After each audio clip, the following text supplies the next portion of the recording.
The following is an AZPM original production. From the radio studios of AZPM, welcome to the latest edition of The Press Room. I'm Steve Goldstein.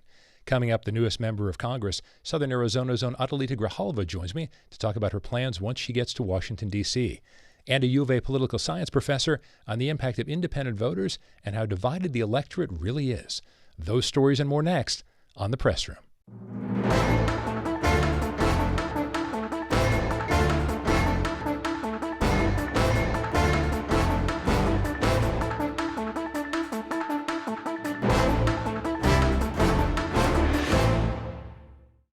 Welcome to the Press Room. I'm Steve Goldstein.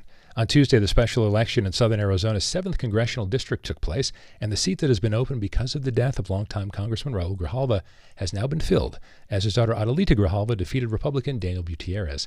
And I'm pleased now to be joined by Representative-elect Grijalva. Welcome to the Press Room. Thanks for being here. Thank you so much. Thanks for having me. So when you think about going through what your family went through with your father's illness, and then you jump into this special election, win a contested primary that some were saying, oh my gosh, how close is this going to be? And then you wipe the floor with your opponents. And then you win this special election. What has the last 6 to 12 months been like for you? It's been really crazy, quite like up and down of emotions. And I think, when people say, well, how does it feel to replace your dad? I'm like, there is no replacing. And so being very clear and intentional about that, many of us, including myself, and is here, especially in Southern Arizona, have the opportunities we have because he got there and then held the door open for the rest of us. So that's really my intention. But it's been, literally roller coaster is a good way to describe it for me. Yeah. No, you've won elections before. Obviously, people in Southern Arizona know you, not just your family's name, but yours. But how different is it to win a congressional election compared to a supervisor election? I think it's just there's a lot of responsibility for every office. And so when you look at the local offices that I've been fortunate to have been elected to and still have an opportunity to do all of the things, like go to my daughter's mariachi performance and my son's, the PTA meeting. And so understanding that might change has been probably an adjustment for me. I'm a hovercraft mom and a little bit of a control freak. And so those kind of things I'm going to have to adjust. But I really do want to be very present and very intentional about making sure that we keep the lines of communication open. Because one thing that I have to push back on is this idea that when people go to Washington or go to the state that they just sort of disappear. And I don't want to do that. Well, your ties here are so far-reaching and long. I'm going to ask you one more question related to your father, and that is he had great reputation for being someone who was willing to get in the fight. This is a pretty contentious time. Yeah. And also you're coming from, not that there wasn't contentiousness in local office too, but coming from this area, Southern Arizona, Pima County in particular, it is an area that politically at least leans a particular way. Right. When we look at Congress right now, even though it's close, you'll be in the minority. And some of the majority-minority fights have been pretty nasty. Can I ask you from the standpoint of what you watched your father do, being in both the minority and the majority, specifically what did you learn or what are you expecting yourself? I think that the toughest, and I'll speak for him because we spoke about it, the toughest office was being on the Tucson Unified School District Governing Board. Okay. Because really, that's a nonpartisan board, but historically leans Democrat. But we've had some pretty significant battles and differences of opinion that you have to remember that just because we don't agree on one issue doesn't mean that we can't come back to work on other things together. And that's going to be really critically important because for me, a lot of the rhetoric has been so personal, so anti, like everything is very black and white. You're either with us or you're against us. And for the vast majority of the community, that's not the case. They just want people to fight for them. And that's what I'm going to do. Well, even from the political standpoint, when your father had his memorial service, there were a couple of Republican members of Arizona's congressional delegation. People might have been surprised because there is so much going back and forth. Do you think there is hope for some sort of, I would say, bipartisanship on certain issues, especially one that comes to mind for a lot of folks, the environment and water here in Arizona? Do you see there could be some sort of common ground there, even though on a lot of issues it feels like the delegation is really divided? I hope so, because I've heard from a lot of registered Republicans that are very frustrated with the water situation, with Colorado River, tribal lands that are feeling very left out of conversations. And I do think immigration is also an area where we can work to come up with something that is workable, at least a step in the right direction. The system is broken. And so we need to fix it. It needs to be built up from scratch. Can we dig in a little bit on that, though? Sure. Is there room for, some people have talked about the patchwork when there's been talk of comprehensive immigration reform. There's a feeling of, okay, let's have a guest worker program. Mm-hmm. Let's perhaps have a path to citizenship, especially for DACA recipients. That, at least for a while, seemed like a lot of people were on board from both parties on that. And then also, I'm not even sure these fit in the same area, but the overlap of border security to sort of fit in there, to know more about who's coming across the border and when. In an ideal world, if there's bipartisanship, would you like to see, let's get done what we can get done, or would you like to not have it done unless we can do something really far-reaching? No, we have to I do believe that it's naive to think that we're going to come up with what I believe is an amazing comprehensive immigration reform, and we're going to snap our fingers and everyone's going to agree.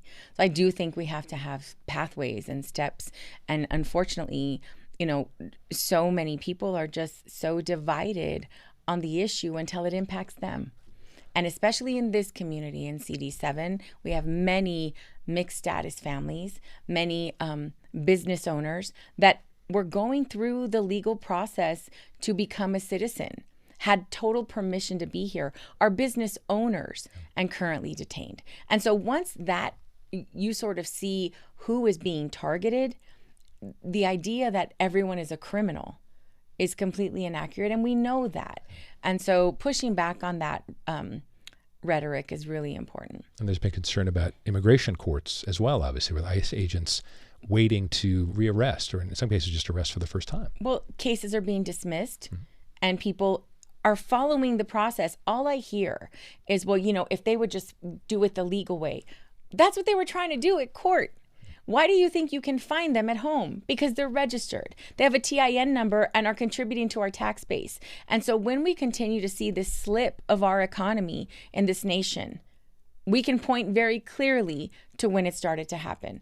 And it is the tariffs, it's this attack on our immigration and our migrant community, people that are not allowed a pathway to legalization and citizenship. All of those are going to be huge factors. And when we look at the jobs report, the honest jobs report, that showed that we're in a decline, but you see our allies, Mexico and Canada, their economies are stronger, and I think it's because what they're going to start to do is avoid working with us totally, and the U.S. is going to be the one that's going to hurt the most, and Arizona is literally on the front line of that debate. This might be easy to ask a Democrat this, but is it the responsibility of more Republicans, whether business owners, community leaders, Republican donors, or Republican members of Congress, to say, okay, we're not on board with a lot of things Democrats want. We want to support President Trump, but some of this stuff is ultimately going to destroy the economy or hurt the economy for everybody. Well, and that's what we're seeing. We're seeing Republican representatives voting with Democrats on specific issues that they see are not aligned with what the people of their communities sent them to DC for. And so when you see those town halls where you have, in very bright red states, town halls where they are screaming and upset at their representative who they elected to go to DC, and they didn't send them there to cut Social Security and Medicare and Medicaid. They didn't send them there to send in, a private army of ICE agents into our communities to literally kidnap people from our streets anonymously. I mean, those are not things we want to see. So that we see the very systemic erosion of our personal rights happening literally before our eyes. This is the Press Room on AZPM. I'm Steve Goldstein, joined by Representative-elect Adelita Grijalva. A few more minutes left with the Representative-elect. I want to call you Representative, but I have to hold off on that, I guess. Thank you. California wants to ban ICE agents from wearing masks. We have no idea whether the feds will go along with that. One would suspect they wouldn't. Do you think that's a good step? Would you like to see Arizona do that? I do. There's a lot of anonymity. You see ICE agents coming up in regular vehicles, wearing bulletproof but all black no identification on who they are. I mean, they look, there's this big criticism about cartel, all over Mexico doing things, where they look like this sort of unofficial army. That's what ICE agents look like. And so I saw it literally around the corner from my house. There was no other way to identify them, and they don't introduce themselves. And sometimes they try to get into locations by really deceptive means. And we have to do better, and we have to protect our community. Trump administration seems focused on really large cities when it comes to Los Angeles. There was obviously the threat to go into Chicago and send troops. If you heard there was buzz about particular Phoenix, or Tucson, but even Phoenix, what would your response be? How would you want to react to that? Well, part of the problem is no one is asking for the help, right? And so when you have this administration making unilateral decisions that is against the wishes of the local elected officials, that's where we see the problem. There's this whole idea, I find it funny, that you have the Republican Party that says we want the federal government out of our lives, unless they're targeting the community members that have been scapegoated by this administration.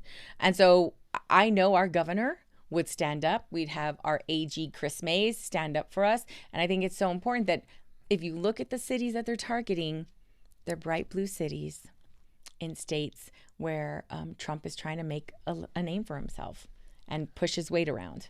That has been an odd dynamic. I mean, none of us is naive. We know that there is partisanship forever. That's how our system has worked. Republicans on one side, Democrats on the other. But it does feel like there is a lot more noise being made that is wholly partisan, that a lot of people are wondering why there isn't more standing up to this. Can I ask you what the worst part of that do you think is? Is because a lot of people are saying, quote unquote, there's a cult of Trump. Perhaps that applied in the first term. It feels like this is something different. Well, I think that when the president of the United States is asked about the division in our nation, and he says, I don't care about that. We are disposable. The people that disagree with him are not relevant. That's the problem, is instead of having a leader that is going to lead and unite, be a servant leader, he is an opportunist and wants to be a dictator. And it's really frightening to see how many people in elected office have pledged allegiance to Trump and not allegiance to the people of their communities and the Constitution and the rule of law. Considering what people are seeing happen with the Trump administration, are you disappointed, and you'll have a chance to have a bigger impact on this in Washington, but some people have really criticized the Democratic leadership in Congress.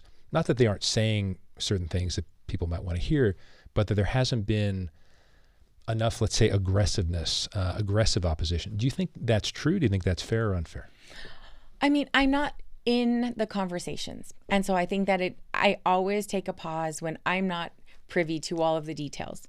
But I will say that the vast majority of people that I spoke to, and I believe that the people that voted for me, when we talked about it, they want us to fight for them. Not fight against each other over petty little things, but fight for the people. And, when you have billionaires going up to the White House and essentially buying opportunities, like there is literally a for sale sign outside the White House, and that's how it feels. They're very disappointed in that. And I believe that our leadership is hearing from all of us, the rank and file. And once I'm there, they'll hear from me too, basically saying, the people want to see us fighting, so let's fight. And I understand leadership's position before, where like the idea of a government shutdown is just so disruptive and so harmful. And so many people would be out of a job. But even people that are within the federal system are saying, we want you to fight for us. As we wrap up, a billionaire that Politico mentioned, who is now not living anymore, you were mentioned prominently related to your vote for opening the Epstein files. Yes. So is that something that is on your list of priorities? Has leadership mentioned that to you? They have not. I am mentioning it. Okay. I will be I would be the number 218th that they needed in order to force a vote on the floor. So I think that it's important because there is an opportunity, I think, when depending on what the issue is, to work together and to work across party lines. And I'm hoping to see more and more of that, especially as we get close to the midterms and when people are facing the very real situation where their constituents are angry with them for voting against their best interest.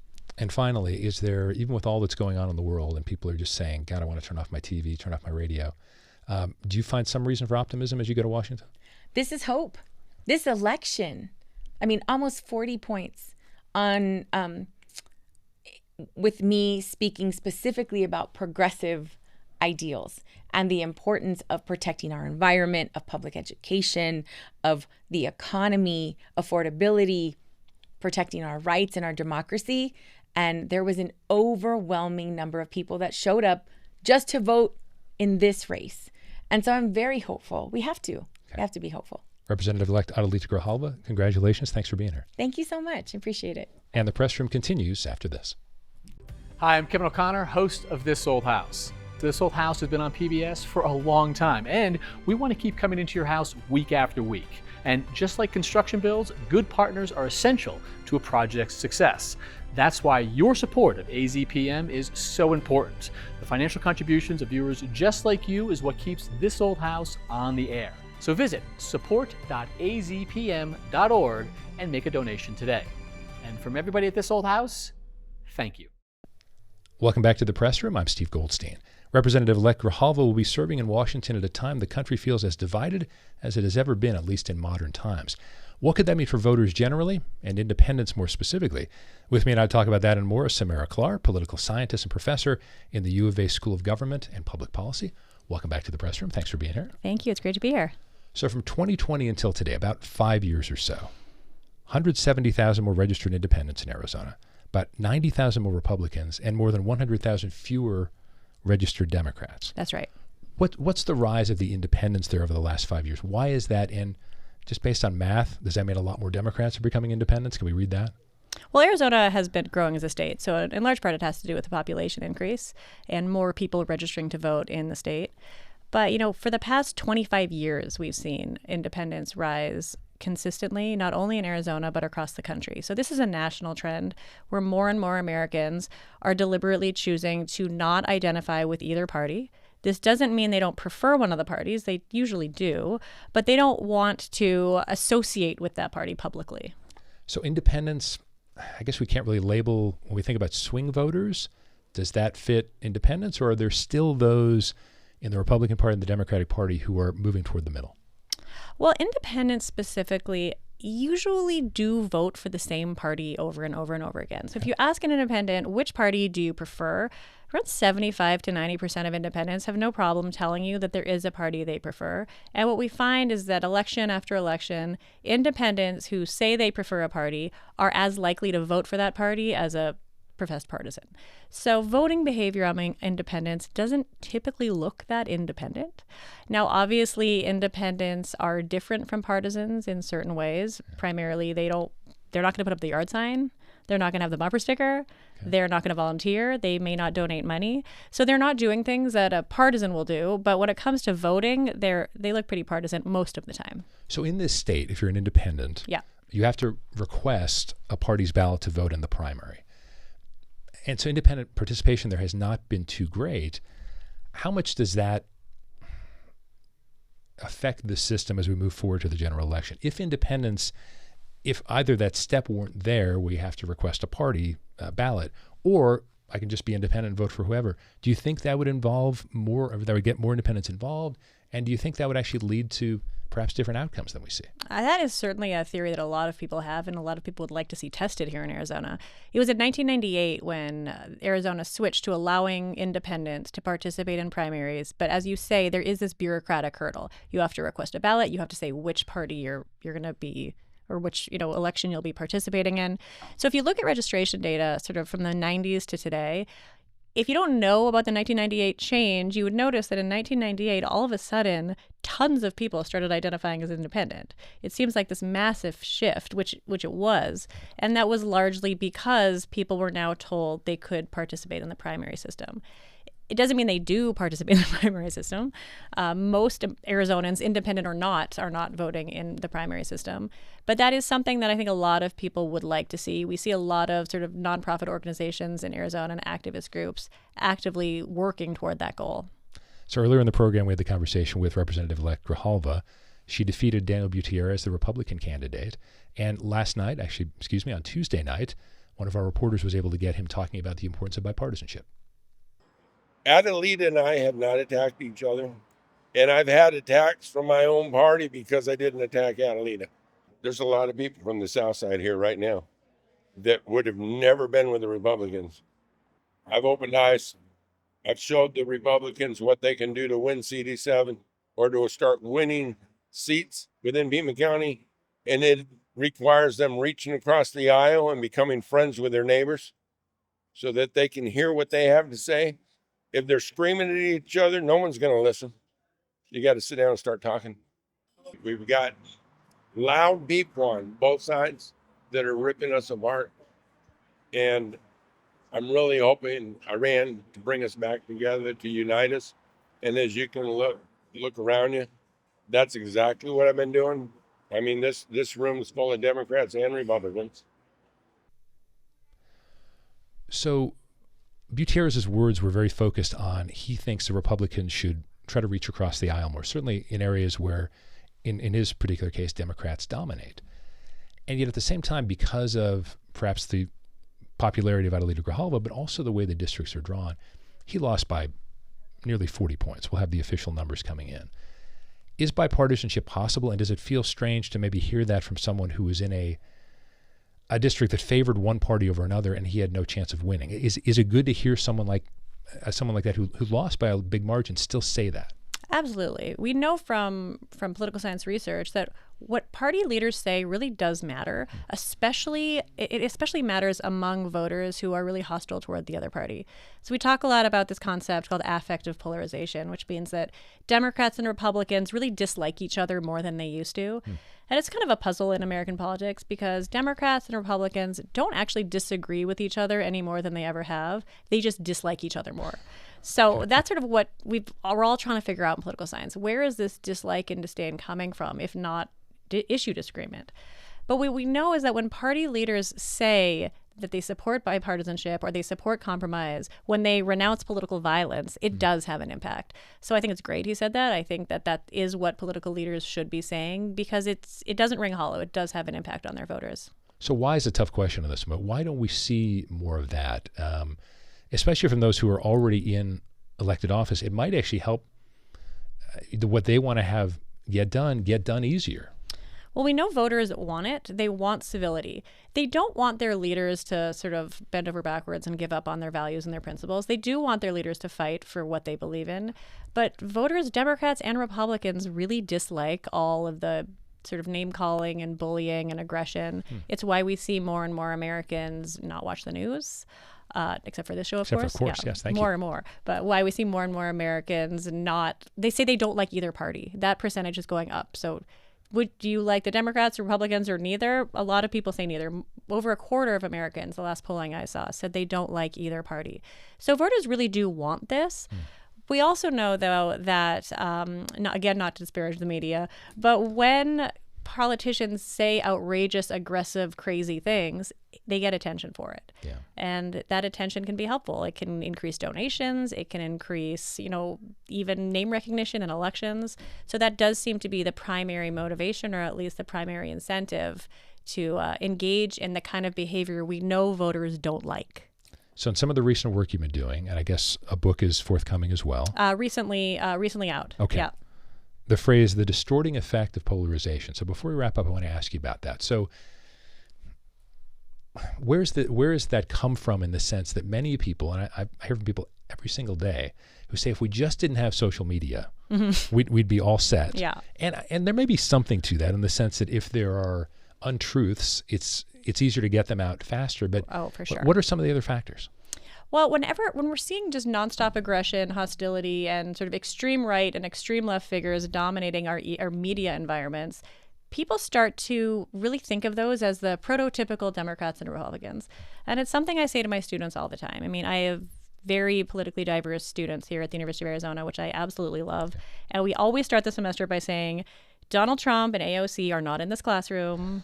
They're not on this campus. We have Republicans, we have Democrats. You agree far more than you disagree. And that's true of all Americans, not just our students here. And it's something that people can easily forget if they're seeing this feed of the craziest people in America or the craziest people in politics dominating every headline.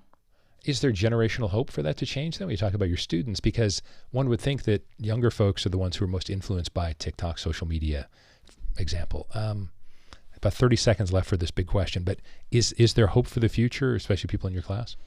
Well, I think young people are really fed up with a lot of the aggression and hostility. I hope it doesn't turn into disengagement. We are seeing really high levels of engagement among younger voters. So yeah, I mean, interacting with my students every day absolutely gives me hope. Final few seconds. You watched the Adelita Grijalva conversation. I did, yeah. Do you have reason to think that she could have an impact there, or because she's in the minority, probably not? Well, I mean, it's a real tight minority. It's a narrow minority, as you said. So in that situation, anybody could have an impact. But I think, listen, if she believes that she wants to fight for what her voters believe in and she wants to do it in a sort of civil way, but push forward, yes, absolutely. She could make the difference. Any of them could. It's such a narrow minority over there. U of A professor and political scientist, Samara Klar, thank you for being back in the press room. Great to have you. Yeah, great to be here. Thank you. And thank you for joining us for this edition of the press room. We are back next week. I'm Steve Goldstein.